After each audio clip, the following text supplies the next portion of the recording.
ஆதிசங்கரர் அருளிய ஸ்ரீ பாண்டுரங்க அஷ்டகம். महायोगपीठे तटे भीमरत्या वरं पुण्डरीकाय दातुं मुनीन्द्रैः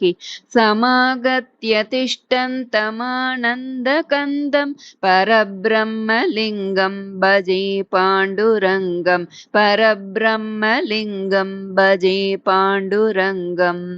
तटिद्वाससं नीलमेघावभासं रमामन्दिरं सुन्दरं चित्प्रकाशं वरं त्विष्टकायां समन्यस्तपादं परब्रह्मलिङ्गं भजे पाण्डुरङ्गं परब्रह्मलिङ्गं भजे पाण्डुरङ्गं प्रमाणं भवाब्धिरिदं मामकानां नितम्बकराभ्यां धृतो येन तस्मात् विधातुर्वसत्यै धृतो नाभिकोशः परब्रह्मलिङ्गं भजे पाण्डुरङ्गं परब्रह्मलिङ्गं भजे पाण्डुरङ्गं स्फुरत्कौस्तुभालङ्कृतं कण्ठदेशे श्रिया जुष्टकेयूरकं श्रीनिवासं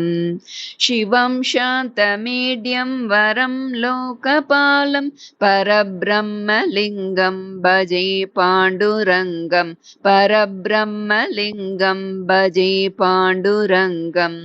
शरच्चन्द्रबिम्बाननं चारुहासं लसत्कुण्डलाक्रान्तगण्डस्थलान्तं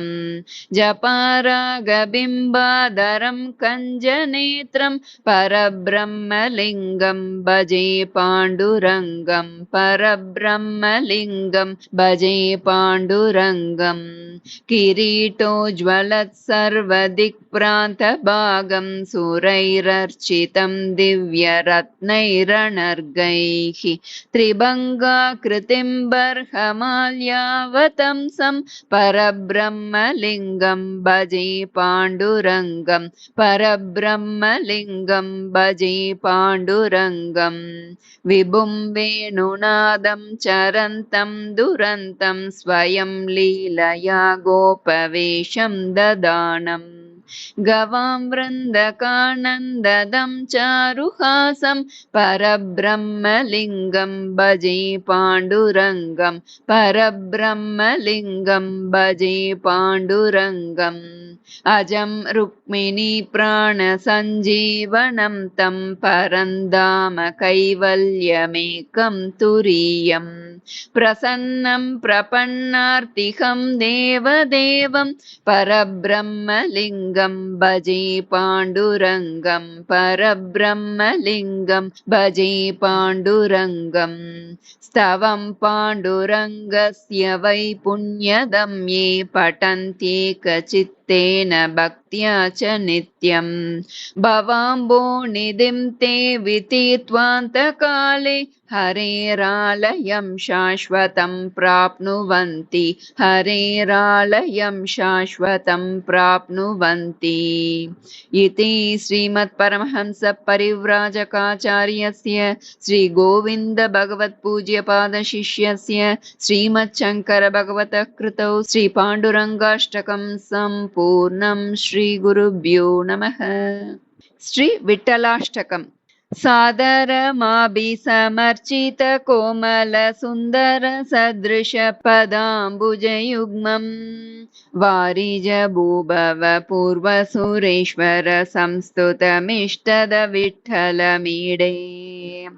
सादरमाभिसमर्चित कोमल सुन्दर सदृश पदाम्बुजयुग्मं वारिजभूभव पूर्वसुरेश्वर संस्तुतमिष्टद विठ्ठलमीडे रुक्मिणीयुक्तमपि स्वकभक्तदयाकर मङ्गजमोहनरूपं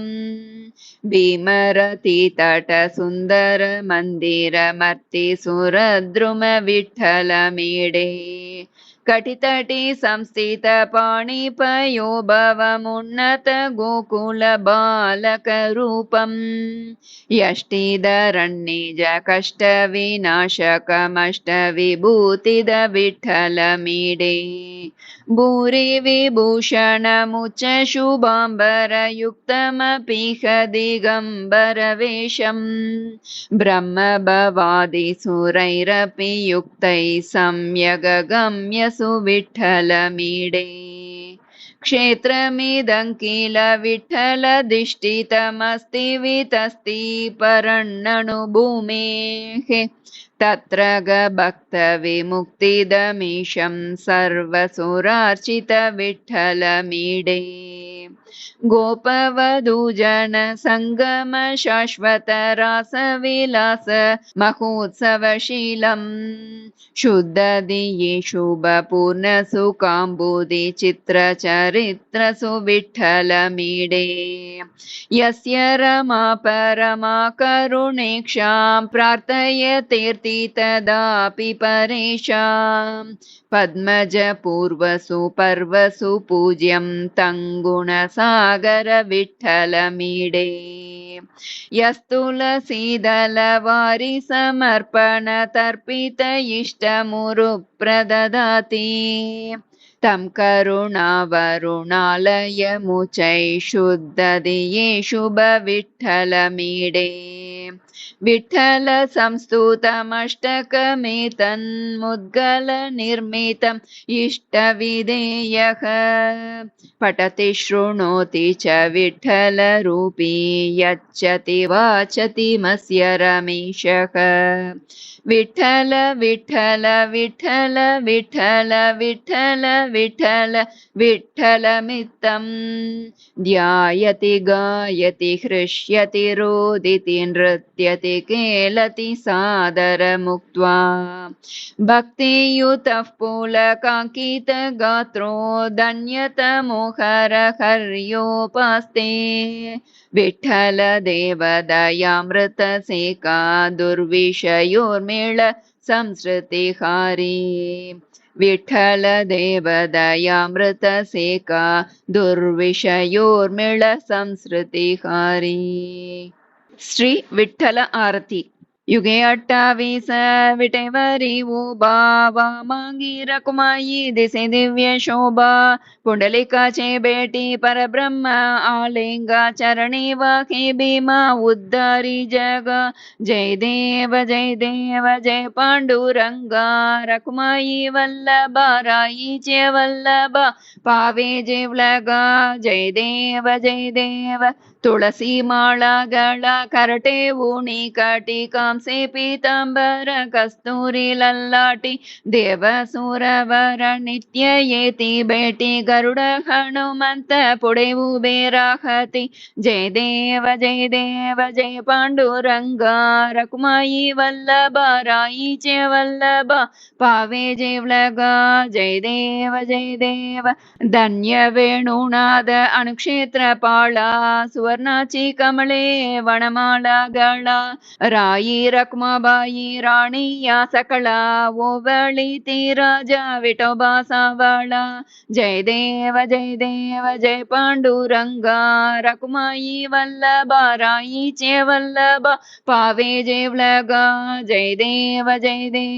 ओवाळू आरत्य कुर्वड्या येती चंद्रभागे माझी सोडून या देती दिंड्या पताका वैष्णव नाचती पंढरीच्या महिमा वर्णावा किती जय देव जय पांडुरंगा रखुमाई वल्लभा राईचे वल्लभा पावे जेवलगा जय देव आषाढी कार्तिकी भक्त जनयेति वो स्वामी जनयेति चंद्रभागे मध्ये स्नाने जे करीति दर्शन हेळ मात्रे तय होय मुक्ति केशवाशी नाम देव माधवासे नाम देव भावे ओंवळीति जय देव जय पांडुरंगा रखुमाई वल्लभा राईचे वल्लभा पावे जेवलगा जय देव जय देव